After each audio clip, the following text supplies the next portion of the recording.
আমরা একটু উগ্রবাদী মানহাজি টাইপের, একটু জঙ্গি টাইপের, একটু খারজি টাইপের সময় যেদিন আসবে আমরা উস্কানি দিতে চাই না, আমরা রাজনীতির ভাষায় কথা বলতে চাই।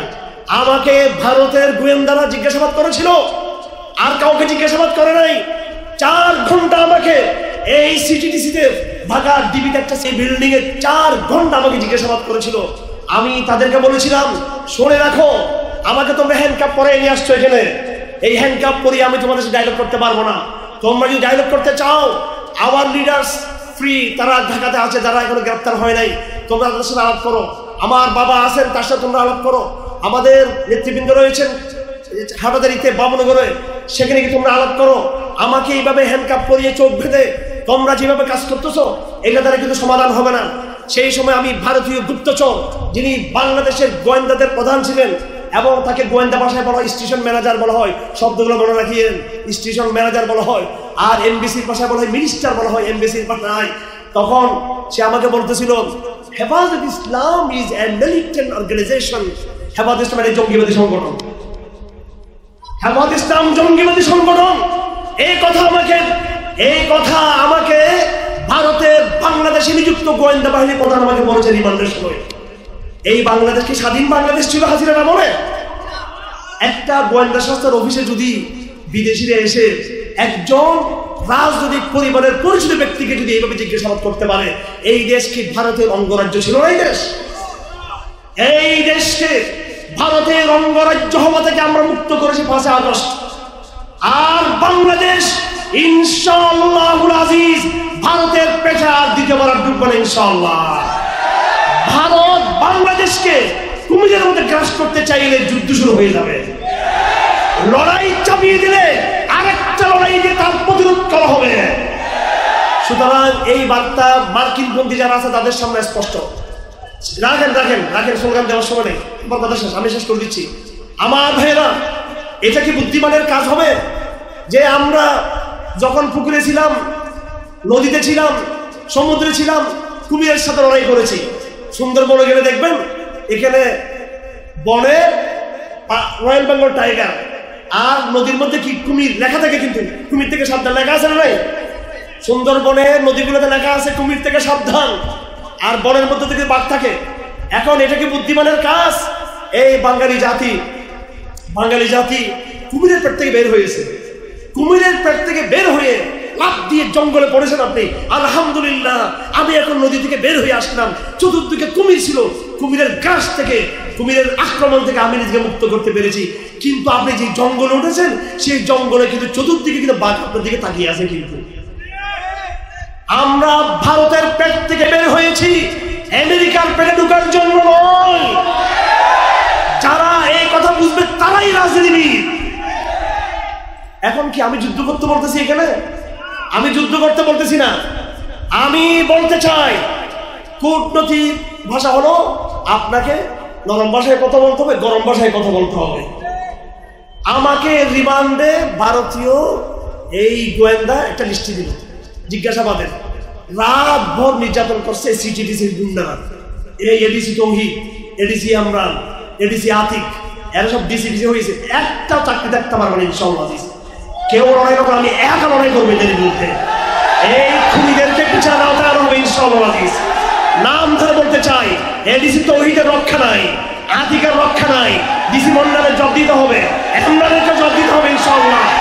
আমি ইনশাআল্লাহ আপনার পক্ষে থাকবে না। শুনুন, আর কথা শুনুন, আমি তাদের বিরুদ্ধে আরেকটা মামলা করতে চাচ্ছি ইনশাআল্লাহ। আপনার সাথে থাকবেন তো আপনারা? আপনাদের ময়মনসিংহের, আপনাদের কিশোরগঞ্জের, আপনাদের ময়মনসিংহ কিশোরগঞ্জের কাছাকাছি নাকি? এই ময়মনসিংহ কিশোরগঞ্জের মওলানা আমিনুল ইসলাম, মওলানা আমিন, ইনি কর্মদাসের আলেম ছিলেন এবং একটা হেফজখানায় তিনি পড়াতেন, একটা নুরানি খানায় তিনি পড়াতেন। এই দেশের সমস্ত ওলামা একরাম তাকে ছিলেন। ইনি মুফতি আমিন সাহেব সহ, শাহুল হাদিস সাহেব রহমতুল্লাহ আলাইহি সহ আরো সমস্ত এইভাবে যারা আমাদের নেতৃবৃন্দ রয়েছেন, সবার সাথে সে রাজনীতি করেছিল। তাকে জঙ্গি বানিয়ে গ্রেফতার করা হয়, সিটিডিসি নির্যাতন করে মারতে মারতে মারতে মারতে তাকে হাসপাতালে পাঠানো হয়। হাসপাতাল থেকে এসে মারা যাওয়ার পর তার লাশটা খুন করে ফেলেছে। তার লাশটা, তার স্ত্রী আমাকে ফোন করে সবসময়, তার দুলাভাই ফোন করে, তার ছোট ছোট বাচ্চারা ফোন করে। আমার ভাইয়েরা, কিয়ামতের দিন এই সাগরগুলো, এই যে আপনার মেঘনা যমুনা, পদ্মা মেঘনা যমুনা আমার ঠিকানা, আমরা তো গর্ব করে বলি।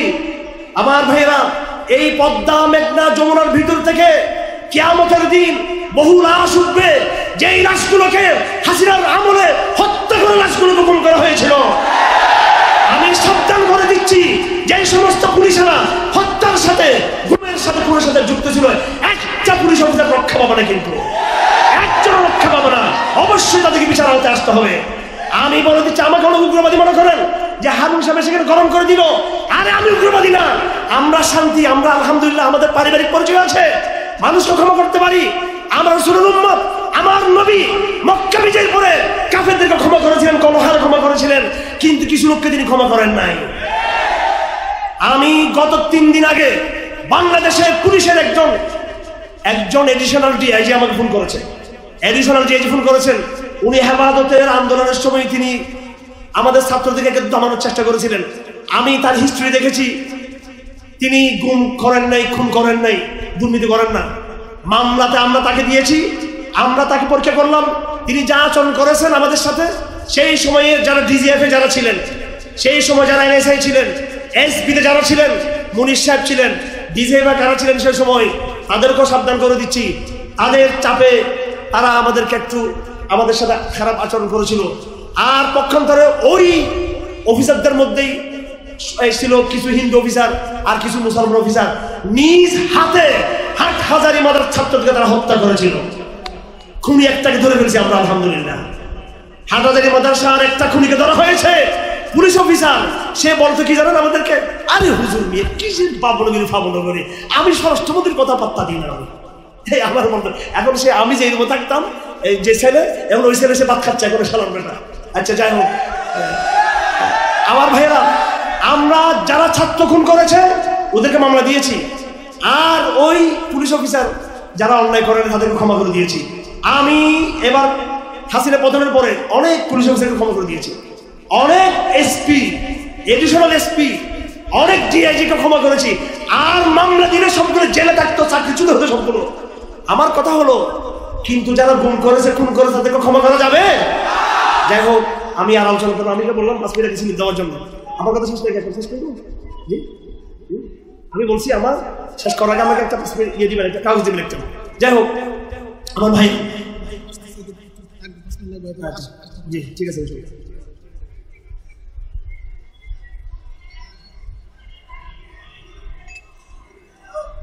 এই ভাই, এই শুনেন শুনেন ভাইরা আমার, শুনেন ভাইরা আমার, প্রত্যেকটা ঘটনার পিছনে আল্লাহ পাকের মহান কুদরতি হাত কিন্তু কাজ করে। এই বিশ্বাস আপনাদের থাকতে হবে, এই বিশ্বাস থাকতে হবে আপনাদের।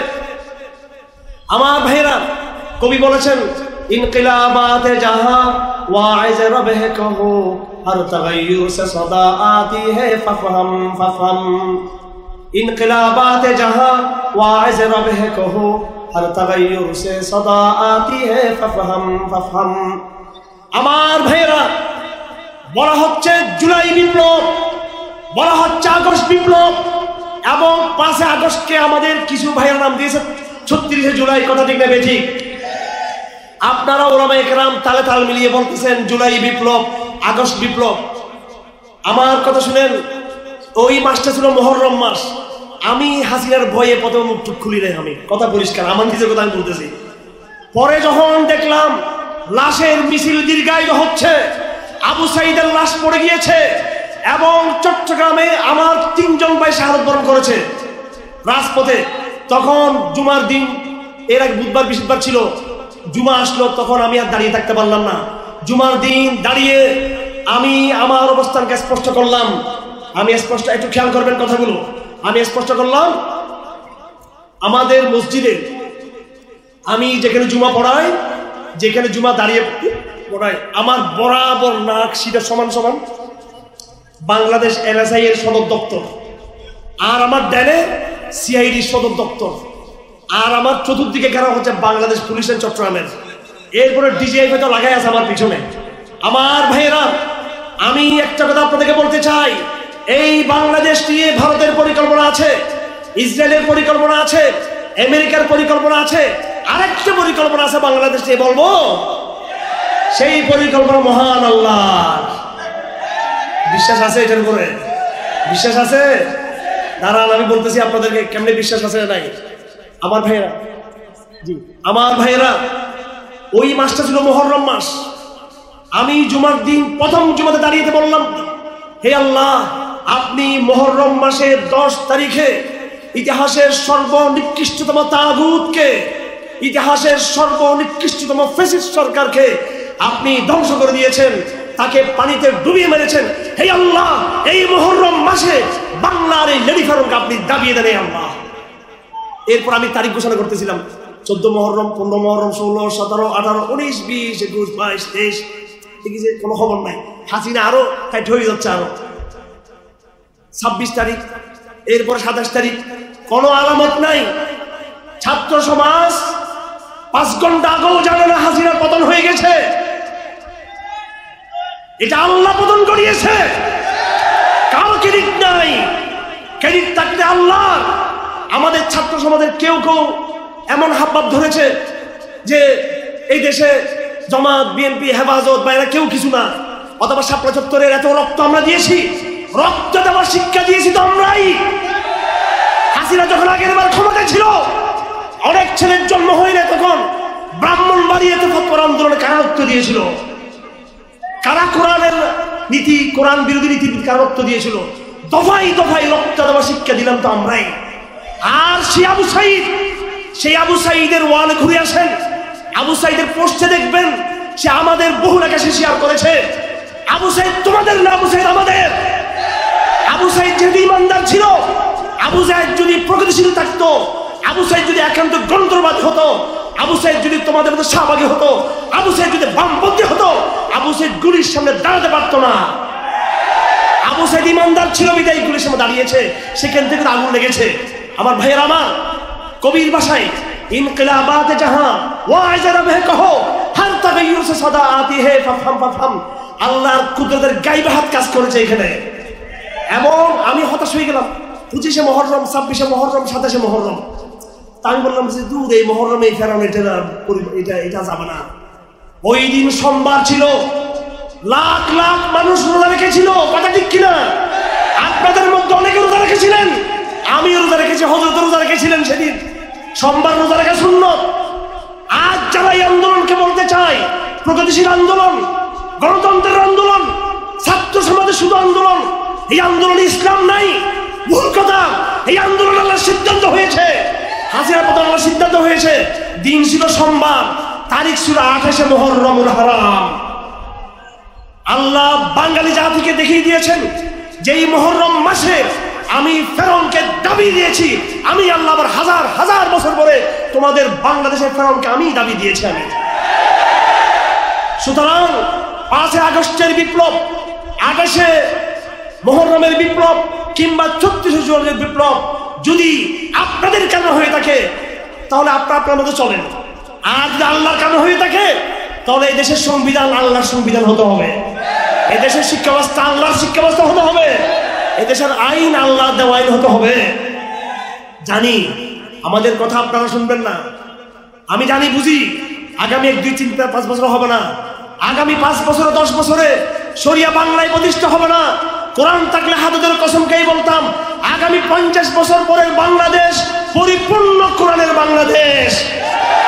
এবং যে শব্দ বলে শেষ করে দিব আমার বক্তব্য, সেটা হলো শুধু বাংলাদেশ নয়, আবার কোরআন হাতে নিয়ে বলতে চাই, আগামী 50 বছর পরে সকল পুরো সমগ্র ভারতবর্ষ আল কোরআনের ভারতবর্ষ, ইমানের ভারতবর্ষ, জিহাদের ভারতবর্ষ, দাওয়াতের ভারতবর্ষ। কুফর নাস্তিকতা এখানে খুঁজেও পাওয়া যাবে না। বুদ্ধিমান সেই ব্যক্তি যে আগে থেকে টের পায় ইসলামের যে মহা জাগরণ শুরু হয়ে গেছে ইসলামে। আপনারা না করলেও আল্লাহ পাক আরেক দলকে পাঠিয়ে দিবেন এখানে।